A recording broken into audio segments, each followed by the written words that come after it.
Man River. He just keeps rolling along. All right, so here's where we were. We were talking about vitality. Yeah. In order to train and you get older and you want to stay in shape, it comes from the brain, right? Yes, but no, it comes from the nutrients. The most important thing you can do in your body is to maximize your nutrients, because people, take a look at it. Look at the top athletes 20, 30 years ago, the built and the strength they have, to the athletes of the day. What is the basic difference? Nutrients. Never mind the routines. Everybody gets wrapped up in routines. The most important thing is training never basically changed. The physiology of training. If you want to build your biceps, what do? You bring your arms up forward. There's no other way you're going to build your bicep except contracting motions build the bicep. You can do all kinds of routines. The tragedy with most guys, they get wrapped up in routines and not wrapped in that exercise don't build muscles. Now, I know that what this idiot talking about. That's true. Recovery is when you build. And the tragedy with guys, that's why you see guys that look fantastic and look worn out, because actually training with weights or training at all builds up what they call free radicals. And what the free radicals do is actually destructive to the body, and antioxidants is what neutralizes them. And what happens to most guys that train, they are so wrapped up in the training, they don't connect with nutrients. And the key, and just watch it. Just look at your eyes. Look at the size of football players today and the size of them 30 years ago. What happened? What's the difference? What's the change? Look at the strength. It comes from maximizing and understanding nutrition. I'll tell you something. I sometimes feel odd. I say to myself, I wish we had the concentrated and knowledge of nutrition then as they do now. It was a completely different thing back then. Oh, you know, they didn't even, matter of fact, back then, getting full, you know, people say, are you full? Full was supposed to be an indication that you were nourished. Yeah. They did not concentrate on nutrition. Full of what? I mean, you're eating, but maybe you're not eating the right things for nutrition. They didn't make them, as long as you were full. Yeah. You're full? They didn't relate the concentration of nutrition to the body. Yeah. And that's why, just look at your athletes. Athletes that were stars 40 years ago couldn't even qualify today. Now, what was it? Not training. Because the key to all building is recovery. And that's another thing why a lot of these fellas, by the time they get my age, they're all burnt out. Because they never concentrated on recovery. They keep thinking the harder they train, the better. You must incorporate the amount of energy you put out with the amount of time that you improve your nutrition and you rest. Because if you keep in mind, exercise don't build muscle. Say that it sounds ridiculous. What do you mean it doesn't build muscle? It doesn't. Recovery. You do not build while you're training. You break down. That's been known for so many years. When you're training, you're breaking down cells. But a lot of these guys don't know it. And they get these magazines, and they see these routines, and they're all about routines. Routines isn't what you build. When we trained, we did two basic barbell. All right, get back. I'm the first guy that built 21-inch muscular arms. You know why? Because at that time, the so-called experts said it was impossible. The human body could not maintain muscles of that size. But you see, they weren't realizing that the protein was essential for growth of the muscles to get to that size. Now, I didn't know it was protein. All I knew is the more protein I ate, the bigger I got. And I remember they had the rules of training. It's fascinating, you know. They would say, don't do over 3 sets. Everybody was obsessed with overtraining. Yeah, 3 sets of 10. Yeah, 3 sets of 10. Yeah. And we used to drop the weights like they won 5 after 3 sets. Nobody had an idea where it came from. What they call the unwritten rules. Yeah. You know, guys make up rules and people follow them. So 3 sets of 10 3 times a week. 3 times a week, yeah. 3 sets a week. Everything was overtraining. So you know what? I did 3. I wasn't happy. I went along with the so-called rules, but I wasn't happy. I said, I got to do more. I started doing 6, and I noticed the more I did, the bigger I grew. Got to the point, everybody at the gym were laughing, oh, you're going to lose muscles. And when they saw how I was growing, we went crazy. We were doing 15, 20 sets for a body part. Yeah, but you just said something. Yeah. You said it wasn't the training, it was the nutrition. No, yeah, but we ate all day. Okay. That's the thing. We noticed another thing. We noticed that when we ate steak, we pumped up and recovered faster when we ate chicken. We know it was all supposed to be good for you, not really knowing the importance of protein and the essential. There's only one substance that repair and maintain muscle tissue. That's protein. Yeah. You can get every single nutrient known to man and don't eat any protein, you won't be able to get out of bed. You'd have complete muscle collapse. Let me ask you another question then. Okay, the meals are important, the protein is important. We train hard, we leave the gym. Now, I've seen some guys leave the gym, light up a cigarette, and drive away. I, personally, after I train, is have a post-workout protein drink. Because I think after you train is the time to put that nutrition back in your body, right? Because after you train, Rick, watch your body tune in. When you train, the body shuts down. It goes in repair mode. Yeah. And just like Rick say, when it shuts down and repair, give it what it needs repair. And you'll be amazed. And these guys have no idea. Like Rick said, they'll have a drink or something, or it's just like a cigarette. They don't even relate it. No. They don't tune in. And the guys that make it are the guys that tune in. When we were, I'll never forget, this is fast.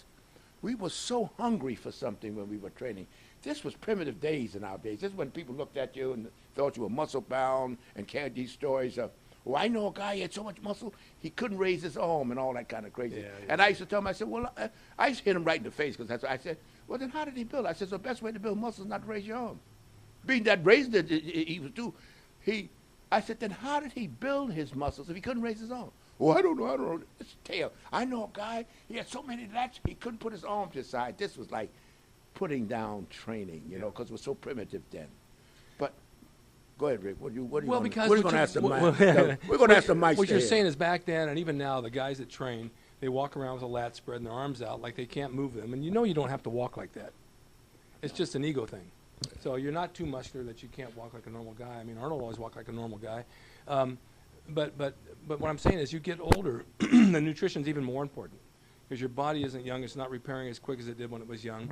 And if you're over 40 or 50 or 60, and you guys write to me all the time, what do we do about training? I'm getting older. I'm not getting this. Or you're just starting training. Where do I begin? You start with a nice weight program, but you get a definitely nutrition program because that's 80% of what's going to build your body. What you got to remember is that that's what's fascinating why old people come apart. You need more nutrition when you're old than when you're young. It's just like the only difference between you and a machine is that your body will adjust inefficiently and a machine won't. If I told you to go out and drive without gasoline, you think I was nuts. But you get up in the morning, have a cup of coffee and a donut, and wonder why you're worn out all day. Mm-hmm. And the body adjusts. The body complains that don't explain. I say this all the time. The tragedy with older people is that they don't understand how essential nutrients are. More essential when you're young, because when you're young, it's like a brand new car. It compensates. You compensate. Everything's like, but when you're older, you know you got to change your oil more often. Just think of your body as a machine. Measure your body to a machine and see the difference in how it works. The only difference between the two is the body will adjust and the machine won't. That's the difference. And these older guys, they get up and they have a little cereal, a cup of coffee, because they're old and they don't realize they're killing themselves. They're aging before their time. They don't have any vital force. And you know one of the indications of your vital force? Your grip. When I go get my blood test from the doctor, he has this gripping machine. They tell what's called your vital force. Older, feeble people have no grip at all. And I squeeze that thing, that needle squeezes up, and I feel so damn good. I say, because I call myself a geezer. Anybody get to my numbers is a geezer. So, and I say, Doc, let me hear. So he does like that to me because he knows that the needle's going to jump up. He says it's one of the indications of vitality, how you will overcome a trauma that happens to you, an accident. You know, some guys fall down, break their hip, Yeah. and their bodies are so depleted in vitality, they die. Yep, that happens all the time. You know, they die. They got no, you know, what's fascinating me also, Rick, I used to think if you had pneumonia, you go to the hospital, that was it. You were well. And I had the guy who had pneumonia, he died in the hospital. I said, why are you going to die in the hospital? You know what happened? All they can do in the hospital is kill the virus that causes pneumonia. Your body has to have enough vitality to take over, because there's not a nutrient known to man. I mean, there's not a drug known to man that builds your immune system. Immunity is only built with nutrients. And that's the same thing with your immune system when you get sick, when you train. You know, you're not eating right, so you're going to get sick. And it depends on how your condition as a kid. If you're growing up and not eating properly, as an adult, you're not going to eat properly as well. So when a guy joins the gym, and he's 40, 45 years old, I've never done this before, they're used to eating nothing and eating crap and not having breakfast and getting by on a coffee and a cigarette in the morning. You got to change all that. Because, and they expect it. Yeah. They expect, and you know why I'm so fascinated? I mean, I'm not the man I was, but I am fascinated. I can't believe I'm as old as I am. Because I went for the same, I expect to be no energy, tired, dragging around. I expected it. I mean, I don't know. I think this is what old people do. And I don't feel that way. And I can't comprehend. I said, I'm this goddamn old. You know? It is. Because the number is a number. I use a number like I am now. I'm 79 now. When somebody said they were 75, 70, I was wondering why they're still standing. Well, Yeah. you're not in the ground yet. I remember when I saw a friend that was 30, I thought he was old. You know, now I'm twice that. What you told me, what? When a friend of mine turned 30, I said, "You're old. Oh yeah. You're old." And when you're young, and you go all day on a banana, that's how vibrant the body is. And I'll tell you something. It's a very short period where you have that kind of recovery. Most of you guys know Phelps, that unbelievable swimmer. He's coming back and he's training again, and he's lifting more weights. He's getting thicker and everything. And so they says, what do you find differently now than when you're in your early 20s? He's 26 now. Yeah. And he said recovery, and I almost fell out. I said, that goddamn recovery, buddy, it slows down as you age. But aging is a wearing out process. It's the speed in which you wear out. You're either going to race the old age or you're going to coast. I know I'm coasting because I know how I feel. And the way I feel, and what angers me is that I don't have the energy that I used to take for granted. I don't have that money.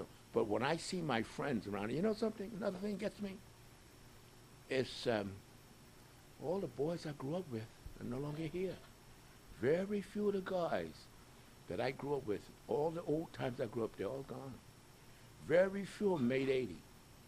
And when I look at that and I say, but as a lot of these guys that train, they really weren't into maximizing the nutrition. They really didn't understand it. Most guys just in the protein, they didn't take multiple. They wasn't, they did a lot of protein. And a lot of them, all they focus on was protein, and maybe some guys took vitamins, but they weren't as into nutrition as they could have been in, and they didn't understand it. You know why? Because it wasn't a lifestyle with them, like it is with us. It's a lifestyle. So every day it's the same thing over and over and over. It vary a little bit, but guys would train for shows back in the days. Guys your age who are dead now, and they get in shape for a show, and then they get out of shape, and they wouldn't be consistent about their nutrition throughout the year. It was just for the short time of a show, and that's why they call it on season, off season. But guys like you or me who have been around a long time, there is no on off season. We're in season full time, 12 months a year, and that's what maintains your body, maintains the lower body fat and the muscle as well. 100%. And another thing they did wrong was they relied too much on steroids. Now, I just learned, what fascinated me, because I never was against steroids. It just wasn't used properly. I never knew, because I was getting annoyed at Congress investigating all these athletes for taking steroids. I said, what the hell they got to do with it? It's an athletic thing. Come to find out, and I'm cursing the FDA, cursing the DEA, the American Medical Association for that. They had nothing to do they testified against banning steroids, which I just learned 3 weeks ago, blew my mind.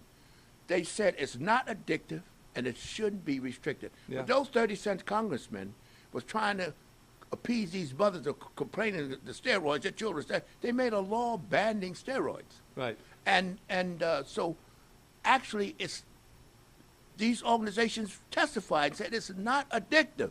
Now, by doing that, they did more harm than good.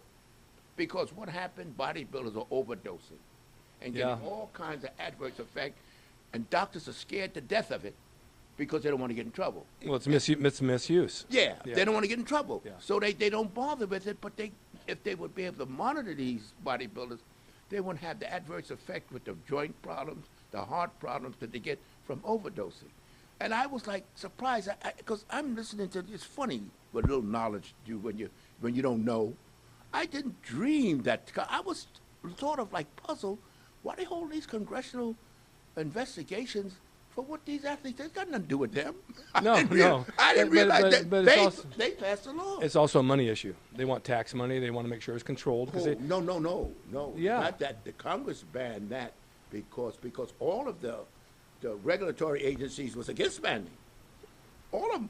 Well, somebody's making money on it. Who? I don't know. I guess the I don't pharmaceutical. think anybody know the pharmaceutical companies went behind that. Oh, they would love to sell it. Yeah. You doctors scared. They scared to give you testosterone. Now, I take a little testosterone. My testosterone is low. So I went to the doctor. I said, well, I want testosterone. He said, well, I got to send you endocrinologist. I said, why? He said, well, I'm not endocrinologist. Oh, that's right. I don't want any problem. Yeah. I said, what do you mean you don't want any problem? I said, I'm a goddamn geezer. What do you mean you don't want any problem? I said, I think I need some. He says, I sent me an endocrinologist. He said, yeah, it's low. So I take a little, and I'll tell you something. I wish I had this when I was training. I would have had a 40-inch arm. I tell you, because you know what's really very funny? How we grew up with such a hunger. I mean, a hunger for something dramatic. They come out with all this stuff today, a lot of this shit. But a hunger for something. So we went to the health food store. Then he used to sell molasses and wheat germ and all that. And we said, what's good for building muscle? Guy said, honey. We said, okay. We bought a bottle of honey. Went to the gym, took a sip of honey. We got that surge for about 10, 15 minutes. Yeah, then the drop. Yeah. Then we took another sip. But we were like, when we first took, we said, oh, man, this is it. This is the magic. Because you got that surge of sugar in the body. Yeah, But what yeah. you did, you triggered the pancreas to produce more insulin. Exactly. And then you had the drop. Exactly. You see? So what happened, we didn't learn until we had to bring a 2-pound jar of honey in the gym that wasn't it. We were drinking honey to get to a workout. And we just come to the conclusion that isn't it. But we used to eat 2 pounds of steak. And when I think about it today, I realize how much protein we were getting. Not obvious that we were getting so much, almost oblivious how much protein we get. It was around the restaurant, East Side Barbell Club. The French were made, you had those strip steaks cheap. $2. You get 2 strip steaks for $2.50. At that day, at that Good time. deal. Yeah. And plus the potatoes and the onions, And we used to get that every training. And if you didn't train, you got it anyhow. We used to drink, we overdid on the milk, though. Yeah. 3 quarts of milk a day. I did the same Yeah, thing. we back overdid then, that, yeah. And we used to make our own drinks. And we noticed what stronger we got. And you know what's funny? Protein wasn't, put banded to it like today, like they promote protein and tell you what they did. We didn't even realize that the amount of protein we were getting was so high and why we were growing so. Marvin Eden was training with us. He was the strongest guy in the world at that time. We had no idea that the protein we were eating, we knew eating more of it was making us strong, but we didn't realize it was really this protein. We noticed when we ate steak, we felt more pumped up than when we ate fish or chicken. Oh, my, it's a creatine in the steak. It's a huge. Is it that what it is? Yeah. The steak has creatine. No creatine in fish and chicken. Okay. Salmon has a little creatine. Okay. But chicken doesn't. And we would pump up more with the beef, and we never knew that we ate more beef. Now we must have got about 250 grams of protein a day. That's a lot of protein. Oh yeah, but we didn't even know how. No, nobody knew back then. They just said you eat protein. You don't even know how much you're getting. And you grow. 3 quarts of milk a day and eating steaks and growing like a weed. And of course, Rick, what they knew about nutrition in those days make me sick. Yeah, I didn't know anything. They didn't know, and then give a damn. No. You know, and well, you know, there's another thing. A lot of athletes, steak and potatoes used to be the thing. People, potatoes the carbs, steak with the protein. The combination made guys feel stronger than you know what. I know. You know. Well, we're running out of time Oh, you because I wound you up and you're still going. you know now, Rick. First of all, Yes. you know, you've known me for years. You know I love you. You know I'm a windbag. We know that. You know that. You But know. you made some good points, and I think it's going to be well taken. But in closing, the bottom line for aging and training and working out as you Pace get older yourself. is pace yourself and nutrition. Nutrition, and let me tell you, in aging, maximize your nutrition. Concentrate on the thing. Guys, if you're training, glutamine is very important. Very glutamine. Make sure you get at least 200 milligrams of the bees a day. Very, very, very, very important. These are the kind omega-3. You don't have to go crazy, but maximize the most important thing for an older person is protein because the body doesn't utilize it as effectively as when you're younger. And that's why you find these older guys walking around look like they're Yeah. dripping Yeah. because they don't relate. And I have guys that come in, older men, so what you have? Oh, you had a little fruit and some coffee this morning. I know. I said, where's your protein? I know. And you know, like Jack Yeah. LaLanne says, guy, get up and have a cup of coffee and a cigarette. And you said, what about a dog? I can't get to kill the dog. You know, that's how people's minds know. work. You know? Well, take a deep breath. You know I don't know how to do that. Take a deep breath. But I know. Catch your wind. you have to? Right. I want to thank you for watching Rick's Corner. I got Leroy here, Leroy Colbert, who is a legend in bodybuilding, and I'm going to come back down. We're going to do some more, so don't feel like I'm cutting you short. But I only have so many minutes on YouTube they allow me to have, and so I want to give you the best of what we have here. But I'll be back. And he knows that. I got so much wind that you can't encapsulate all in one show. You can't come here for 10 minutes. It's 2 hours. But thank you for watching Rick's Corner, and thank you, Leroy, for being here. Thank you, Rick. Okay.